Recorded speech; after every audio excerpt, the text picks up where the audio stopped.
Hello friends, welcome back to your channel Life Coach for India. I am your friend and coach Gautam Kumar. Today I'm going to talk about a very famous question which many of us ask in some other stage of our life. The question is, why do we fail? Or why did I fail? Why did I fail at my job? Why did I fail at my business? Why did I fail in my marriage? Why did I fail raising up my kids properly? Or why did I fail in life? There are so many whys we ask in some other stage of our life when we fail in something.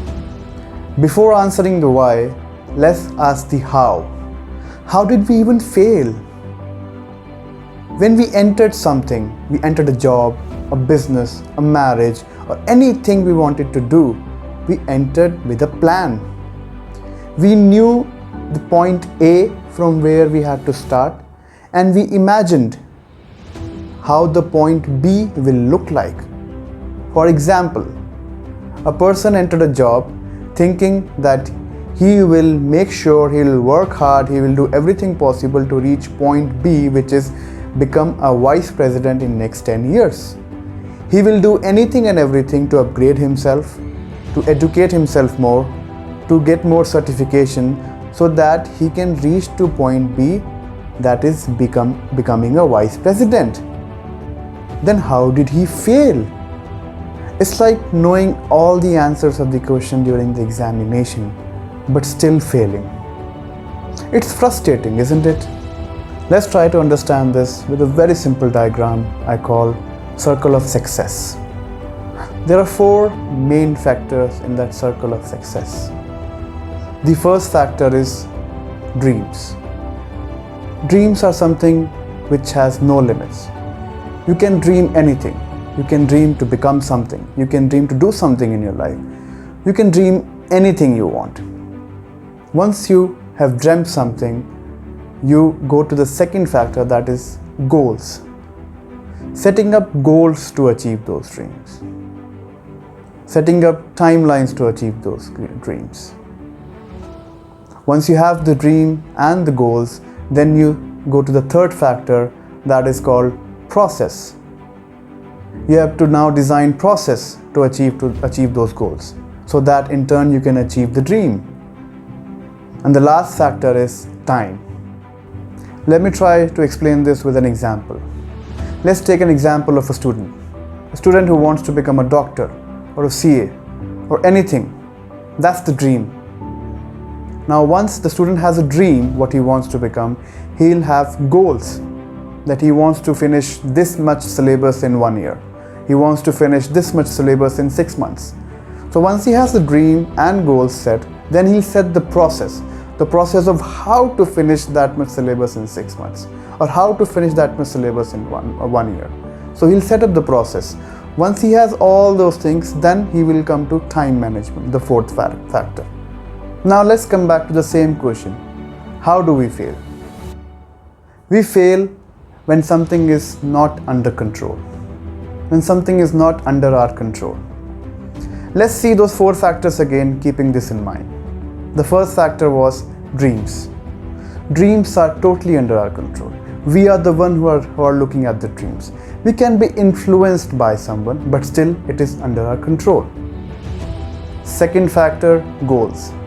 Goals, they have to be under our control because those goals are set by us only. Same goes with the third factor, processes. Even processes are set by us to achieve those goals. So they are under our control.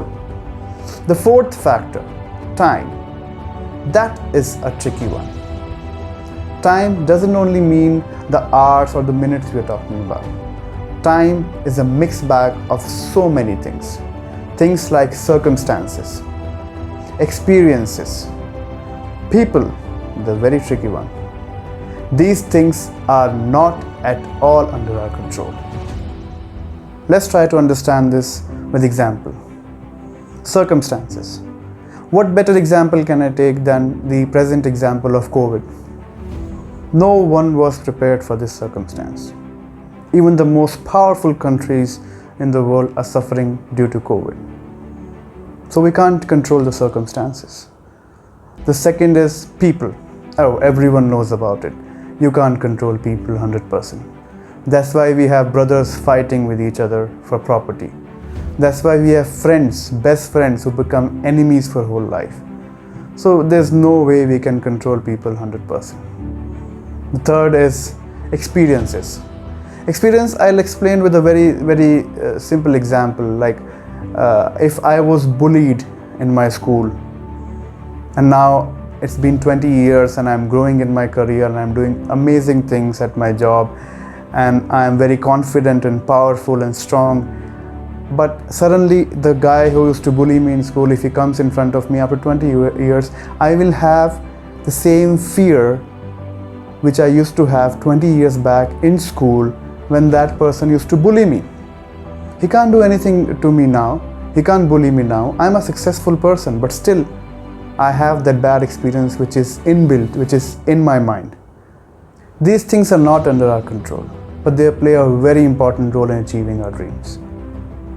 We have to keep our dreams alive. We have to keep goals. We have to keep a plan, but we also have to keep a window open for any kind of change required. Sometimes we become very stubborn to achieve the dream with only in a way we want to achieve it. Sometimes you have to make changes, so we have to be open. And the only thing we can do is to keep ourselves ready and prepared. Jack Ma, the owner of Alibaba.com, one of the richest people in the world, he once said in an interview when the host asked him that how do you feel after being so successful? He said, I don't consider myself successful yet. It's been only 16 years of Alibaba operations. And in China, there is a belief that if you start something, if you start a business, it should go for at least 100 years. So there are still 84 years remaining. Anything can go wrong in these 84 years. The business can come down. The generations will change. Anything can change. So let's see if Alibaba is successful or not after it completes 100 years. What I want to point out here is that imagine and see that people who are actually successful, they are aware that anything can happen. They are not stubborn. They are just stubborn to achieve their goal, but they are ready to be flexible, to do anything and face anything which comes in front of them. And you can see what's happening today. Due to COVID, because of COVID, how China is suffering. So obviously Alibaba is also suffering. So you can imagine in 2015, Jack Ma said this. So the people like Jack Ma, people who are actually successful, people who came from nothing and became such a big thing in this world, they are prepared for anything. So I think we got the answer of our why. Why do we fail? Or why did I fail? We fail because we try to control the things which we cannot control. So let's do one thing. Let's try to make our first three factors, that is dream, goals and processes, as strong as possible, and don't waste time trying to control the fourth factor, which is time, which are circumstances, which are people, which are experiences, and just focus on our first three factors and be ready for any and everything which can come in front of us, so that rather than crying when something happens and rather than crying over it, we just accept it and make the required changes and just move on to achieve our dreams. I hope this video helped you to understand if you failed in something in your life, or you want to do something and you don't want to fail. Please share your experiences if you have failed in something, or you want to do something and don't want to fail. Share your experiences with us, message us or talk to us. We would like to know more about how you guys coped up when you failed in your life. This is your coach and friend Gautam Kumar. Bye bye for now. See you soon.